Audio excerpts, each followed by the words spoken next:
Namaskar, friends. Welcome to the special episode of our podcast today.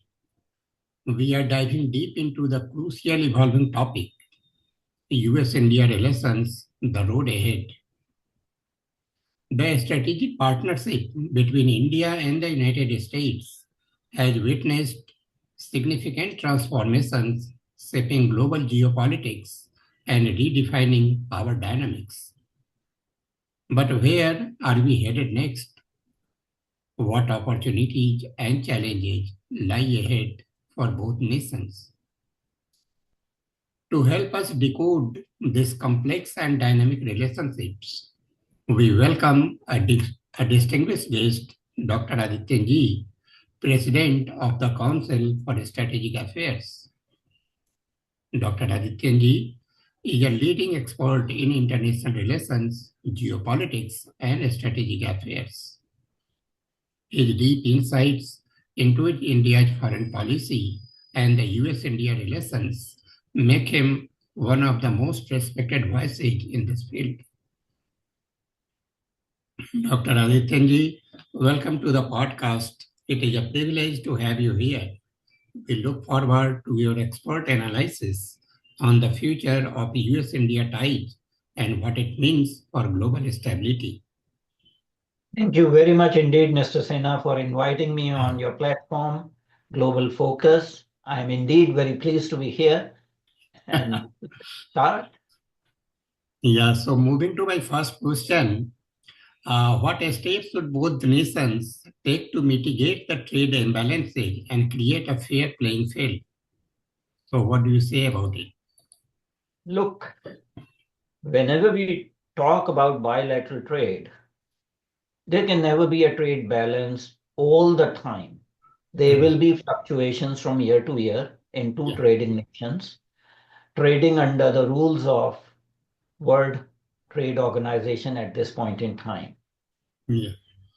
So depending upon the situation, depending upon the domestic economy, the needs, there will be some fluctuations. Right, sir. At this time, India's largest trading partner is United States. There was a time, for some period of time, it was China, but now it is again United States. The relations between the two countries are great since early 2000, irrespective of whoever is in administration in US or in India. Having said that, there is always some irritant in the bilateral relationship. And with coming of Trump, it is envisaged that the relationship would be smoother. There were irritants from the Biden administration, a number of irritants, especially during the last 2 years. But coming to the trade in the Trump era, everyone knows that Trump is a transactionalist and he wants to get his pound of share from every country. He has said that he will put tariffs on every country wherever he feels there is trade imbalance. And to my mind, that is not the correct approach. You cannot sort of enforce quotas for trade in certain sectors. So India-US bilateral trade is around $45 billion in India's favor. But when you look at it, there are hidden things that are not taken into consideration. When we look at the bilateral trade, do we count $242 billion investment by India in US treasuries? India holds $242 billion worth of US treasuries. India is after, Japan has 1.1 trillion, China has $780 billion of US treasuries. So India has $242 billion investment into US treasuries. Has US government purchased Indian government's bonds in a similar manner? That question has to be asked. Then you have to see Indian students. They are the largest contingent in United States at this point in time. And they pay their tuition fee, majority of them. Yes, at master's level and PhD level, their tuition fee gets waived or they get teaching assistantship. But for a run-of-the-mill 4-year bachelor's degree, most of these students pay from their pocket, their families pay from their pocket. When they live there, their families support them for living expenses. Some of them may have work authorization, but that is very limited, less than 20 hours. There are restrictions. So, how much money Indian students pump into US economy that gets benefited? You have to quantify everything when you say that there is trade imbalance. And to help United States, India is purchasing this defense equipment from United States over the last 20 years or so, almost 25 to 30 billion dollars worth of hardware and equipment has been purchased from United States. But the US expectation that India will stop purchasing defense equipment from all other countries and only purchase from United States, that is misplaced.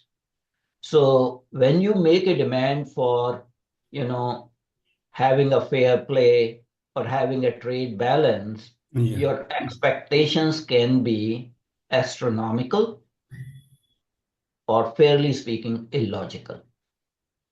When you are a trading nation, there is a give and take. Sometimes, in certain sectors, you excel, in other sectors, other people excel. Uh, so usually it is said that, oh, India has trade imbalance with US because of the service sector. That is maybe 10, $15 billion because US also exports services to India. So essentially the issue is that we don't need to get worked up, that trade imbalance is in India's favor.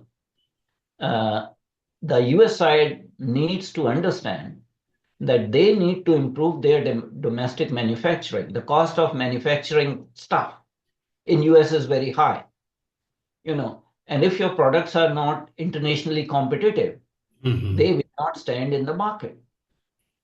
And yes, India is trying to diversify her economy, but India is also trying to have a domestic manufacturing capacity.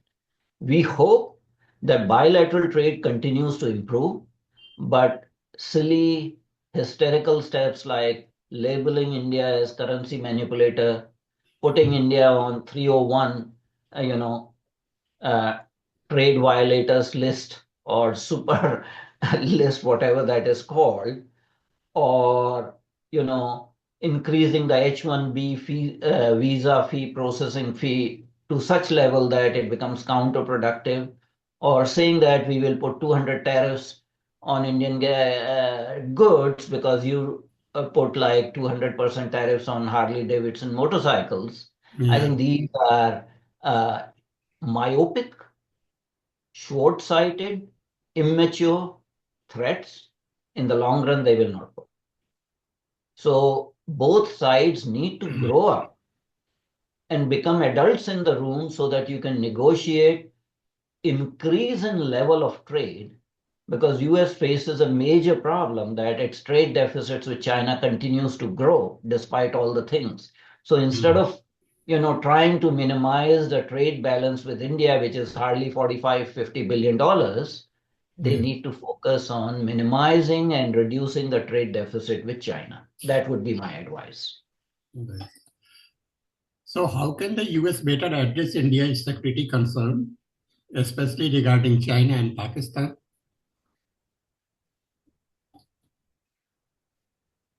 It is US policy to continue to engage every country in its own interest, with total disregard to friendly countries' interests. And in the past, whenever India has raised the issue of US's relationship of any nature with Pakistan, the mandarins from the foggy bottom, which is the State Department, have come out with one statement that there are no zero sums in international relations. International relations are not zero sum game. We have really good relationships with India. That doesn't mean we should have bad relationship with Pakistan. We would like to have good relations with Pakistan also. And part of that good relationship with Pakistan was a $460 million sustenance package for upgradation of F-16 fighter jets to Pakistan during Biden era. Now tell me how those F-16s, which are fighter planes, will be used for counter-terrorism measures in Pakistan's own Khyber Pakhtunkhwa province. They are going to be used. They are nuclear capable. So, the fault lies at US.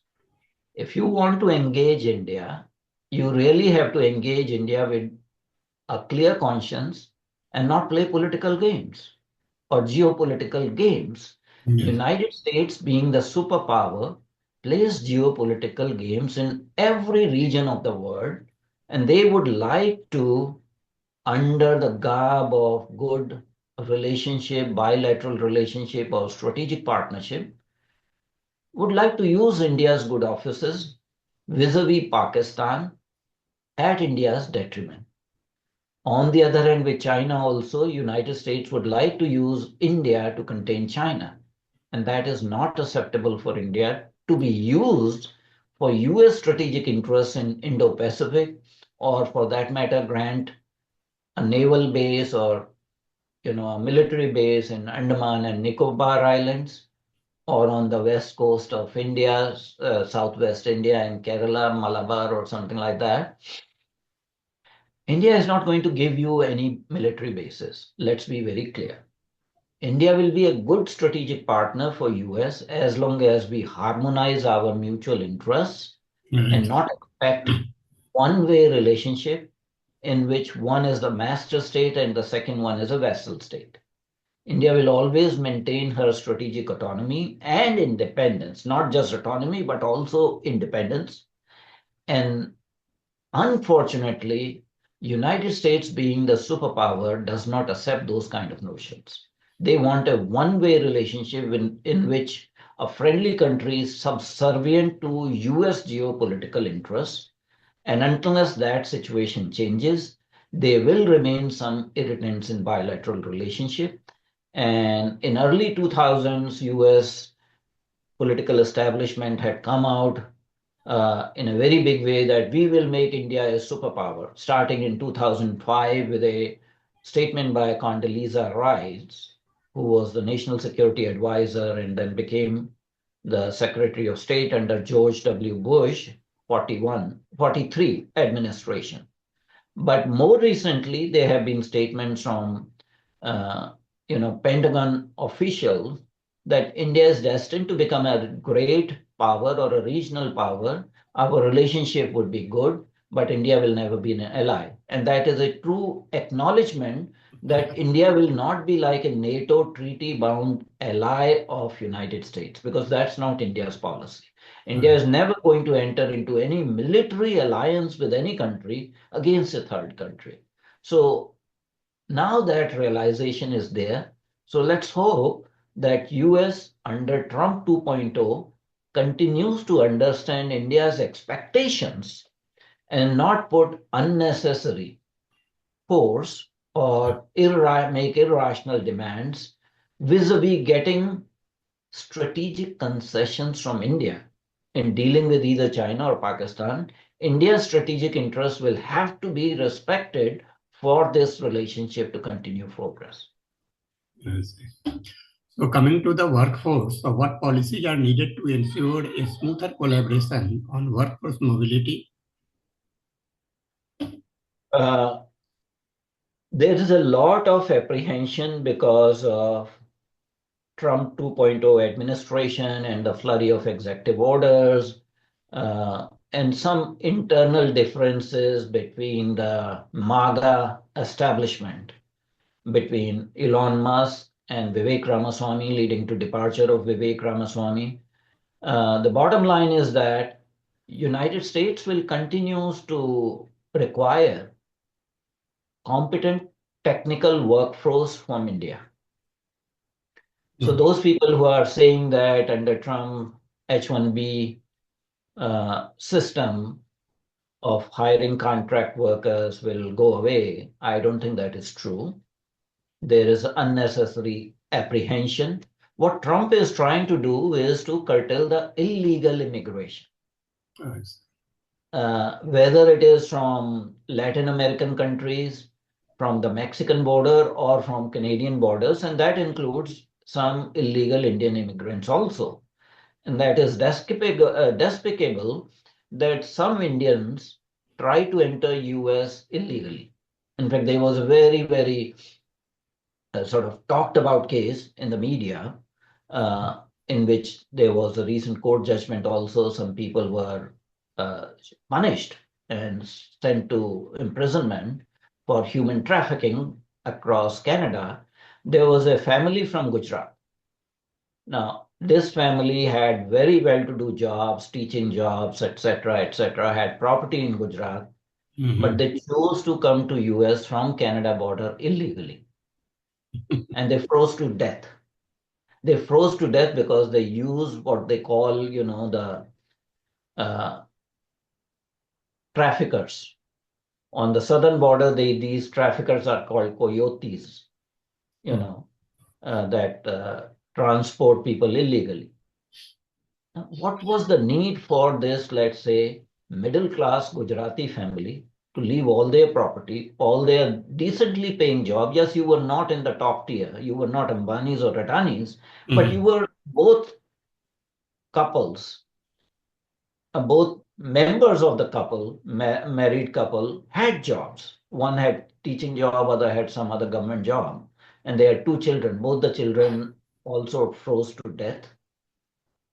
Then there is a group of people from two states, two northern Indian states, who are very adept at coming illegally to United States and claim political asylum, that they are being persecuted.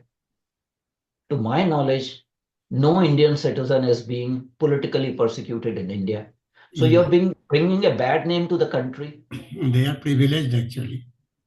They are privileged, they are making money, but they want to go to quote unquote Canada and US.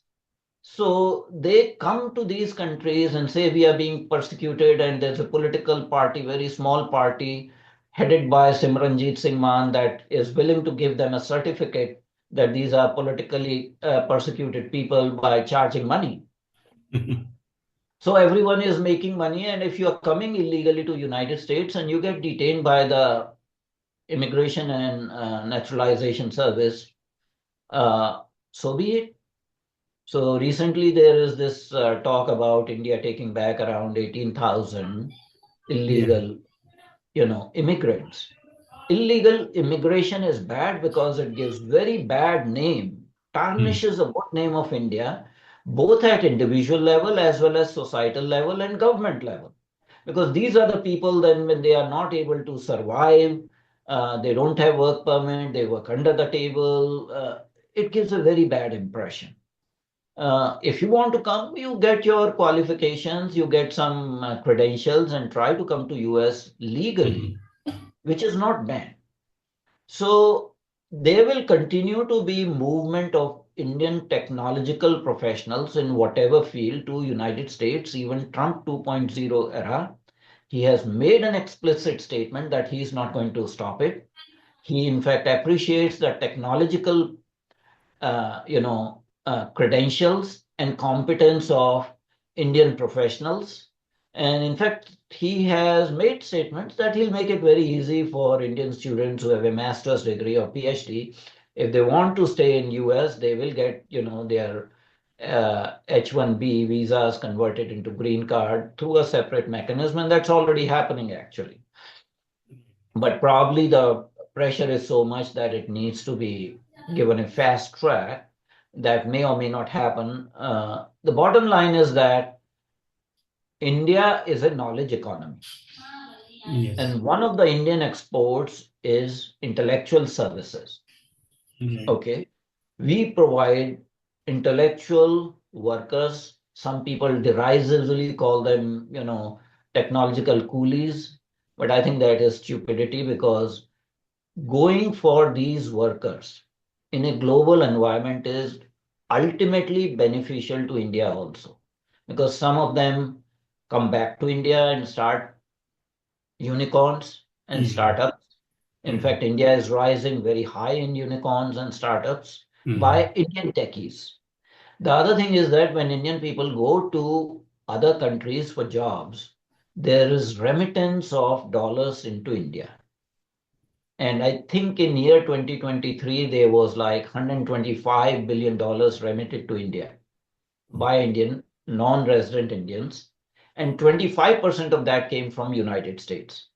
So those people who derisively call them, technological coolies are themselves intellectually constipated because they themselves came to United States and went through the same process and now are decrying. You don't understand, in bilateral international relationships, suffering of one particular individual is not important, especially if that individual made a deliberate decision to leave India and come to United States.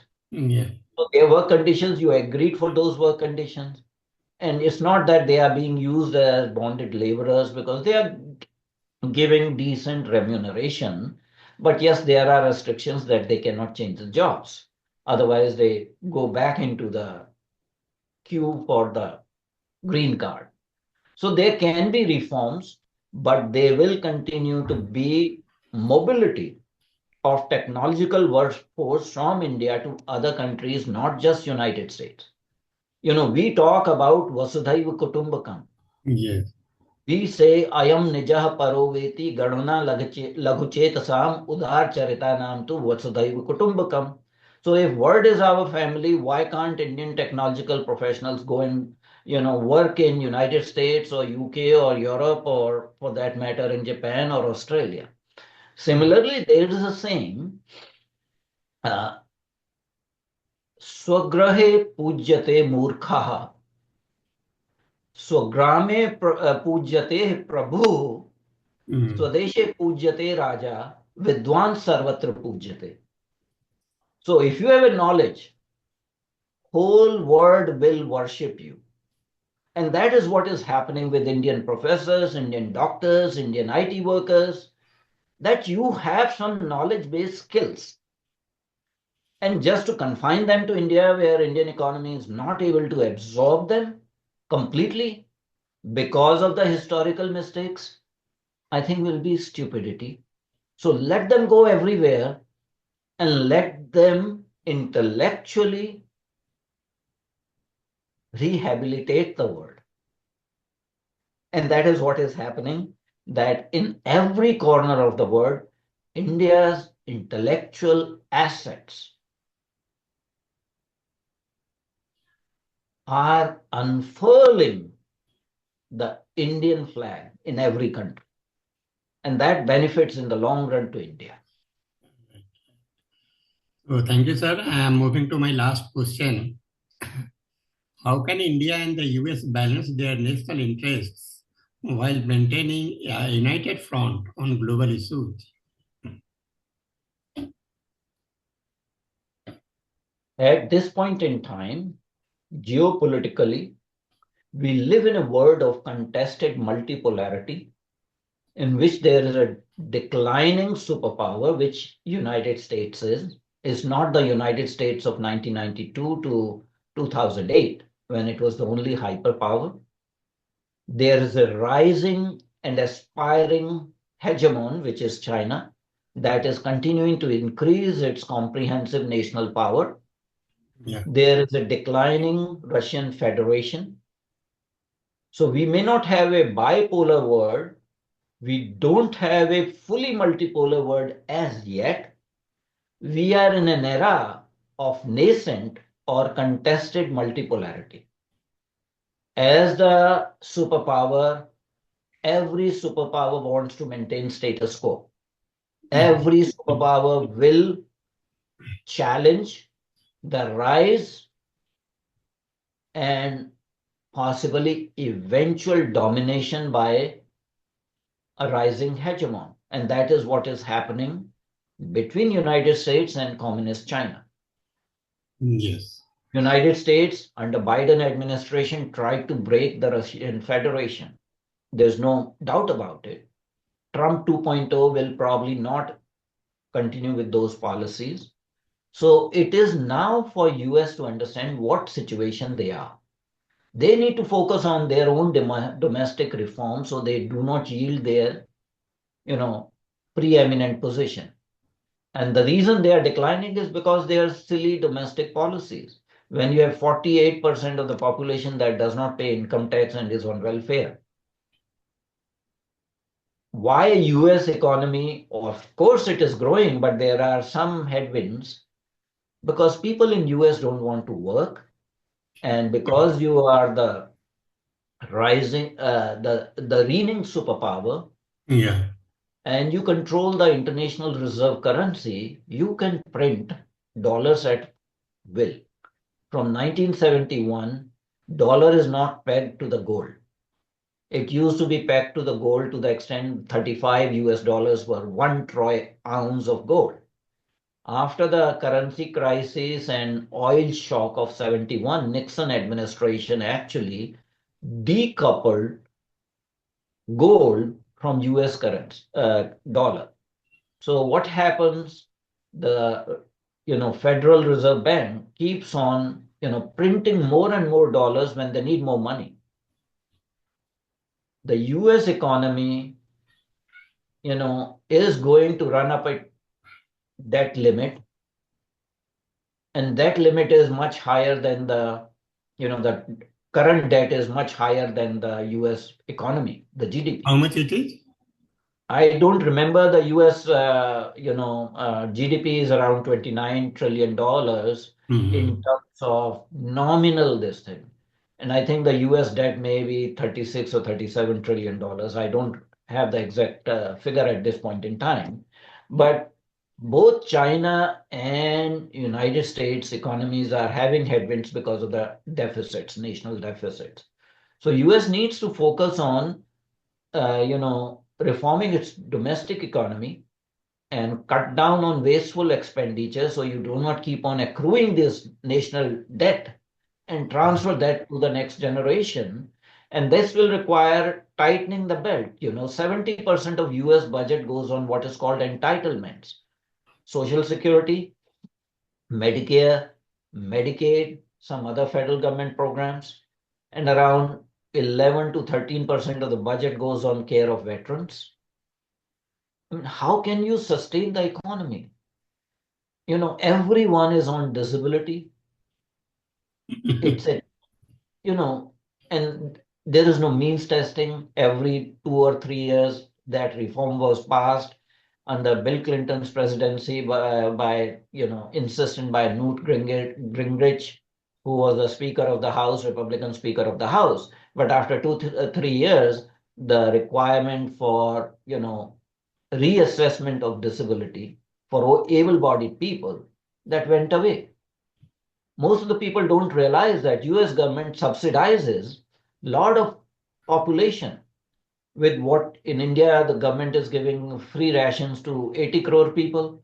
In US you give what is called food stamps or SNAP, Supplement Nutritional Assistance Program, which is almost $350, can be $350 per person if you are low income. So US needs to do domestic reforms rather than making demands on country like India for their own bilateral problems. And the hope is that US will realize that the relationship is for US's interests. Yeah. Some people will say that it's a lazy statement to say that US needs India more than India needs US. But there is an element of truth in that. There's a grain of truth in that because India is on a rising trajectory at this point in time with US, without US, and despite US, because US has been the country that has sanctioned India maximally from 1947 onwards. Yeah. As we speak, a couple of weeks ago, US relaxed the sanctions on Indian entities that do Yeah. nuclear Right. power and nuclear development. Mhm. So India is heavily sanctioned historically, and there may be still some sanctions on technology and all. And in fact, India is a country in third tier for sale of advanced chips. So again, you do silly things like that and you expect that India will be your partner. Yes, India will not be an ally for strategic issues. India will remain a partner and India will guard her own strategic interests. India will never be a vassal state. India will maintain the strategic independence. Don't expect India to continue to grant, if you continue to demand military bases or be the sole supplier of India's, defense equipment, you have to grow up. You have to understand the reality geopolitically where you stand now. Yes, the relationship is good, it is improving, it will continue to improve, but will require maturity and statesmanship of US politicians who sometimes are very provincial and have a narrow interest and 4-year time frame rather than a longer term time frame. Thank you, Dr. Adityanjee. That was truly an enlightening discussion. A big thank you to you for sharing the valuable insight on the US-India relations and the way forward. Your deep understanding of global strategy and policy has provided us with a fresh perspective on the evolving dynamics between these two nations. To our wonderful audience, thank you for tuning in. If you found this discussion insightful, don't forget to like, share, and subscribe to our channel for more such thought-provoking conversation on geopolitics and international affairs. Stay connected with us for upcoming episodes where we bring you expert analysis and the most pressing global issues. Until next time, stay informed, stay engaged, and keep questioning. See you in the next episode.